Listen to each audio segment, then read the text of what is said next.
Hello, I'm Anthony Hobbs, and this is my second review of the year. And there's a big space here. That's to make way for the DVD of Rambo. Yes, I'm here to talk about Rambo, more specifically Rambo 4. And the thing is, I did do another Rambo 4 review, but I couldn't upload it. Apparently, there was a problem because it was too long. The review was 18 minutes long.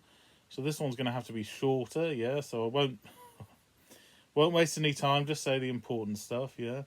Well, speaking of length of time, I do like Rambo 4. Yes, it is a good film. It does justice to the Rambo saga and everything. But it was only about an hour and 20 minutes long. I wanted at least an hour and a half. The first time I saw it, I thought, wait a minute, no, that's not it. It's ended too abruptly. I want a bit more wrapping up of everything, yeah. But a bit too short. Great story, yes. Well, you could look at it this way. All the best bits are in there, yes, but no, that feeling when a film ends a bit too abruptly. You think that's too short, yeah. A bit like the first time I saw Rocky 3, I thought that's a bit short. It's why is it short compared to the previous films? Yeah. Oh, and incidentally, free paintball voucher. I never noticed that sticker before. Still haven't gone paintballing. That's an idea on the shelf. And yes, you can imagine your Rambo with the safety of paintball guns, yeah. Anyway, right, let me get to the point. The point is, Rambo 3 was released in 1988. This was released, I think, around about January or February of 2008. So more or less 20 years later. Why? Why this huge big age gap? Why wait so long? Well, because there were rumours about a fourth one, and the fans of Rambo, including myself, had mixed feelings about a fourth one, thinking, well, no, in the third one, everything comes full circle. It ended so perfectly. That's a good place to end it. Do we need a fourth one? Is there a demand for it? Well, the answer is yes, because there are a lot of fans that wanted a fourth one. Yeah. Anyway, but why wait so long? Why the age gap of 20 years? Well, because in 2006, Rocky Balboa, aka Rocky 6, came out. Because Rocky 5 was a disappointment, so to sort of make this up to the fans, Sylvester Stallone did a Rocky Balboa, so a sick film, and it was a surprise hit. He said once in an interview he just made it for the fans. He didn't realise it. No, it had a huge, much bigger audience, both young and old, so yes, he really well received, so the timing. The timing seemed right to do a Rambo 4, Sylvester Stallone, he had big hits in the 80s and the 90s, but then his career started to go downhill a bit in the early noughties. So he thought, now's the time. The time for a new Rambo film is right. Plus, not just Rambo. Rocky, big age gap, hadn't had one since the 90s. A big age gap. And then there was a fourth Indiana Jones film. There was a fourth Die Hard film. So these big age gap sequels are coming about, yeah. The timing seemed right to resurrect these super cool action heroes from the 80s, yeah. So yes, Rambo 4 came out in 2008, and I wanted to see it. Yeah, I remember seeing the trailer for it and everything, yeah. And but things didn't quite work out. I assumed it was still in the cinema. I was a couple of weeks late. They'd stopped showing it, so I was like, well, that's a shame. I was disappointed, yeah. But as soon as it came out on DVD, I wanted this. Oh, little anecdote here. Well, when I asked for this for my next birthday, my parents got the Blu-ray of it, and I couldn't play it on a DVD player. They were none the wiser. I didn't know that much about Blu-ray discs. No, you can't play a Blu-ray disc on a DVD player. No, it's got to be a DVD. So whenever you buy a DVD, make sure it doesn't say Blu-ray disc anywhere written on the cover. Yeah. Okay, is Rambo 4 a good movie? Yes, I think it is, yes. It is very over-the-top violence, but hey, this is Rambo. What do you expect, yeah. And my favourite one is still Rambo 2, the fighting in the jungle and everything. Rambo 4, yes, we're in the Burmese jungle this time, yes, so the feeling of guerrilla warfare. Sometimes he fights with, he would have him with a 50 caliber machine gun. And there he's killing a man with his bare hands. So yes, yeah, every kind of weapon is used, yes. We have the knife as well, but it's not the classic combat knife that we've seen before. But he has a big machete that we see him making. He forges it himself. He's a good blacksmith, so that, yeah. And, okay, the story, right. Well, Rambo is done with war. He's had enough. In fact, let's be honest, the only reason he ever went to fight was because he was forced to, yeah. He was drafted in Vietnam.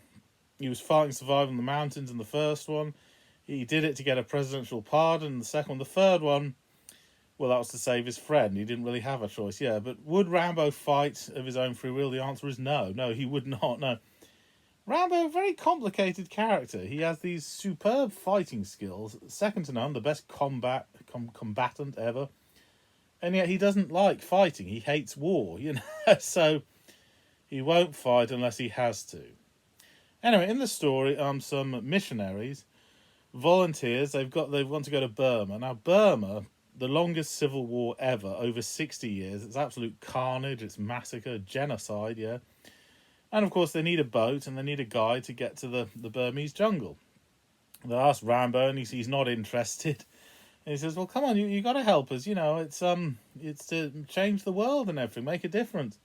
And he says, "It won't change the world. You know, it won't make a difference at all. I've seen war here, there, and everywhere. Even if you win a war, then another one comes, then another, then another." And he says, "Are you taking any weapons to this place in the jungle?" They say, "Of course we're not." "Well, then you're not changing anything." "Well, the Burmese soldiers won't kill us if we're unarmed." And Rambo's like, "Yes, they will. They will kill you if you're unarmed. It doesn't make any difference to them. Don't be so naive. Don't you know what kind of people you're dealing with here? This is the most violent, most grittiest war ever." And on a serious note, yes, it's a real Burmese civil war, yes. In the opening sequence, we see actual real dead bodies and actual footage of the Burmese civil war to show that this is not a fantasy, it's based on true accounts, yeah. And eventually, after a lot of persuasion from Sarah, played by Julie Benz, finally Rambo agrees to do it. He kills some pirates on the way. The speed, his reflexes, he kills them so quickly. Yes, he's still got it. He's still got the moves, yeah. And then he wishes them good luck and everything, and then decides to go home. He sets fire to the pirate ship to avoid attracting attention. How will that avoid attention? Wouldn't the smoke and the flames attract attention? Well, anyway, never mind. It looks well for the missionaries at first. Yes, the villagers are very grateful for all the medicine and the facilities they need. And then a load of Burmese soldiers invade and kill loads and loads of unarmed people, including children, including babies. Oh, it's absolutely horrendous. It's awful, yeah. And then Rambo, he's called up to fight. Well, there's other mercenaries. They want to fight. But of course they need a boat to get there. And yes, there's one scene where one of the mercenaries picks a fight with Rambo, a petty squabble. And you're thinking, you don't want to get in a fight with Rambo. Yeah, he'll pulverise you. But in spite of all the insults, Rambo doesn't fight him, no.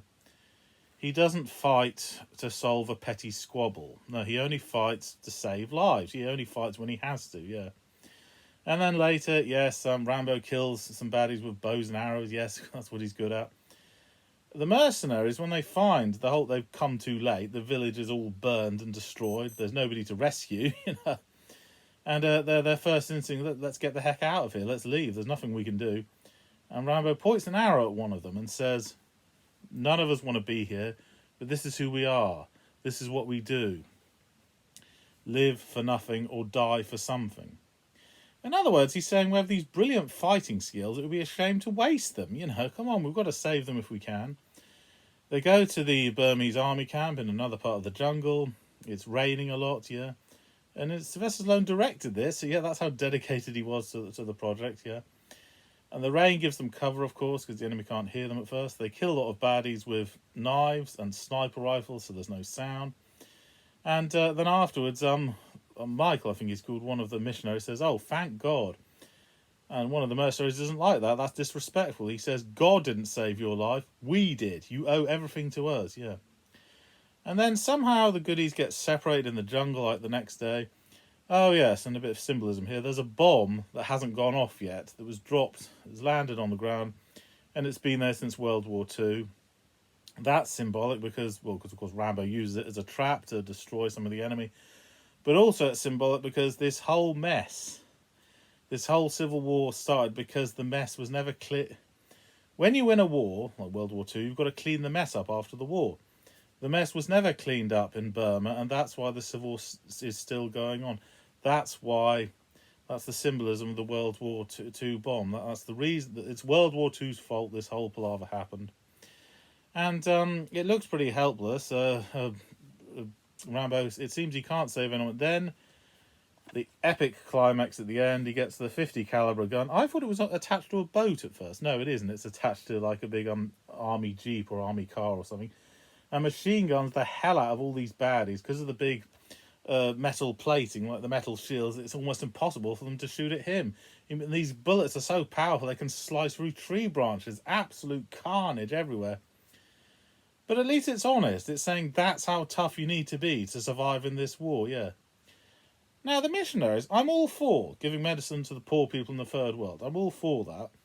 But you've got to be practical. You've got to be armed. You've got to have weapons, to save them and to save yourself as well, yeah. These volunteers are a bit naive when they think that some baddies don't kill you if you're unarmed. No, it's very naive to think that you have to know what you're getting yourself in for.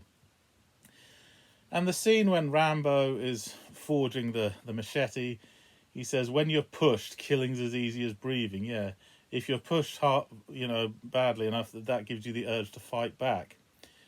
And this is symbolic. Later we see Michael, one of the missionaries. He believes killing is wrong. It's against his religious beliefs.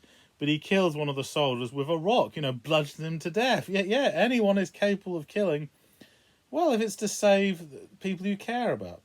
I don't think the film is saying violence is a good thing. I think it's just saying violence is ultimately necessary to save people you care about, yeah. And then Rambo does that pose like that when the battle is over, yeah. And the rebels come to help him and everything. And he's pleased they've won. I think this gesture simply means, mark of respect to all the dead goodies, all the dead comrades. Then finally at the end, Rambo is walking in Arizona. More specifically, the countryside, the rolling fields and the hills. And he goes to see his father in a very, very peaceful farm, yeah. Never seen an image so peaceful. So in other words, he finally goes home back to America. After a lifetime of war, he finally finds peace. And that was a great way to wrap everything up. Or it would have been, except there was a fifth one afterwards. Well, you know what I mean. Rambo 4 works with or without a sequel. Either way, it's very well done, yeah. And raises a lot of interesting issues, The only way you're going to survive in Burma anywhere is if you're armed to the teeth. And because it's so dangerous there, they actually filmed it in Thailand, which is a very similar jungle. So in other words, job well done. It's a great addition to the Rambo saga. If you like Rambo films, you'll love this one, yeah. And I think it has one of the biggest body counts ever in film history, yeah. Okay, thank you for watching. I'm Anthony Hobbs, and I'm never bored.